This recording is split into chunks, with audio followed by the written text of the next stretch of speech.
Alright guys, we're going to go ahead and start by talking about rocks. And first thing we're going to look at is the rock cycle. We're going to come back to this in class. I want to spend a little more time on this. But for now, you should know that rocks can be put into three different categories: igneous, metamorphic, and sedimentary. You probably knew this coming into ninth grade. And we're going to talk about those in more detail. Before we do that though, the difference between a mineral and a rock. A rock is composed of many minerals put together. So you might have a rock that is actually made up of 6 or 7 different types of minerals all blended together. So the mineral is the part, the rock is the whole thing all mixed together.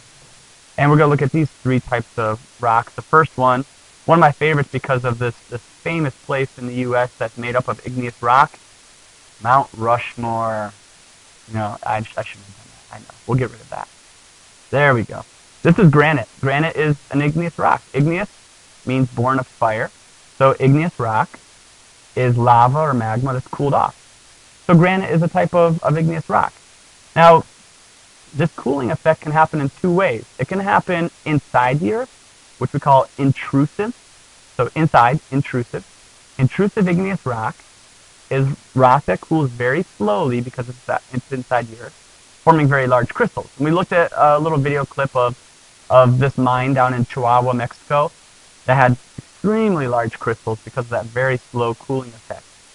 Now, if it happens to cool outside of the Earth's interior, if it cools on the surface of the Earth or even in the ocean, it's called extrusive. It cools very quickly, and there's no time for crystals to really grow or form. So you might have very small crystals to no crystals at all. And you also get a lot of trapped gas bubbles in it. This guy is holding up a big chunk of pumice, which is very light because of all that trapped air. The next one I want to move to is metamorphic rock, the squeezing of a rock so hard that it actually changes the shape and changes the rock itself into a new type of rock, or it metamorphosizes. And there's two types. Contact metamorphism, if I could say that, is rock that comes into contact with magma but does not quite melt. And that contact causes enough heat intensity to change the chemical structure of that rock and make it change into a different type of rock. And there's regional metamorphism. This is not intense heat, but intense pressure. So it might be a rock that's right on two plate boundaries colliding, and all that collision creates so much pressure that it will change that rock. It'll metamorphosize the rock. I will also talk about two characteristics of metamorphic rock. You can have metamorphic rock that has bands, these stripes of crystals, and we call those foliated. Here's another example of a foliated metamorphic rock. This is slate, and it doesn't have the bands in it so much, but it has the heating effect between the different rocks. And you have the non-foliated. This is marble.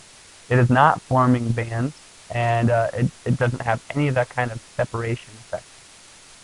The last group, the sedimentary rocks. This is the Grand Canyon, made exclusively of sedimentary rock. It's all these sediments forming together and crushing down into rock. And we have three types. The first one is clastic sedimentary rock. This is when you have small bits of pebbles and sand all squeezing together and cementing together to form a rock. We'll look at some of that. You have chemical sedimentary rock. This is formed when you get a precipitate forming in a solution. In class, we're going to watch a little video clip of this so I can show you what this means. And we have organic sedimentary rock. This is formed from anything that was once alive. So coal is an example. That's formed from plants from about 300 to 350 million years ago. We're going to look at examples of all these just to get you started. And when we come into class, we're going to do some labs and some activities dealing with these. All right, guys.